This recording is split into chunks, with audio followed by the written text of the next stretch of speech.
नमस्कार मु जने सांबादिक उत्तम कुमार दास 2 दिन तले सुमंत स्वाई मो ना गोटे मिछ आलिगेसन आनी खंडगिरी थाना रे मो ना एफआईआर करथिले जे मु कुआडे तांकु 50,000 टंका मागिची एवं जदि से 50,000 टंका न देबे घुंगुरु मिश्र एवं सीतेसार तांकु बॉम्बिंग एवं फायरिंग कर देबे बोली मिथ्या अभियोग करिसंती। मोर कहया कथा जे जदि मु तांकु कॉल करिची कॉल रेकॉर्डिंग काढी दियंतु नहले जो कॉल लिस्ट काढी दियंतु जे मु तांको सहित गोटे मास पूर्व आज पर्यंत केते सेकेंड रो कथा आइछि 10 सेकेंड रो कथा आइछि 2 सेकेंड रो कथा आइछि किंबा 5 सेकेंड रो कथा आइछि सेइडा काढी की से दियंतु। सुमंत स्वाई जो वकील से जानिबा दरकार जे जदि मु जनको नारे केस करूची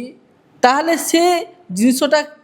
ठीक हेथिया दरकार मिथ्या अभियोग कले निजे फसंती से वकील से जानिबा दरकार जे मु तांकु फोन माध्यम रे जेहेतु कहिछि से कहिसंती तो फोन जो फोन तार कॉल रेकॉर्डिंग बाहरिबो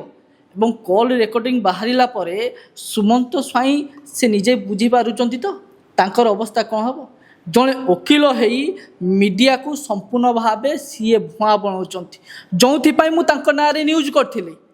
जे सुमंत स्वाई काहे कि बाहर कोर्ट बाहर से जाइकी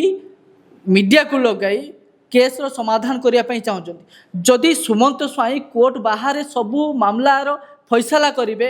ताहले जो आम राजस्व हजार हजार टंका जाउची वकील मानक पई जो जज मानक पई काहे कि तांकु सरकार रखिचंती से माने तो निजे निज आडू से माने रिजाइन दे देवा कथा कहीं ना एमती जदि 4-5 जन सुमंत स्वाई रही ताले सबू केस समाधान हो जीवो कहीं जज रखा कहीं कोर्ट हम कहीं पुलिस रे कहीं मैंने रे से मु गोटे न्यूज टेक करी जो न्यूज पाई सुमंत स्वाई मीडियार वॉइस को दबाई एपरी गोटे मिछ आलिगेसन खंडगिरी थाना रे आनिचंती एवं मो उपरे मिथ्या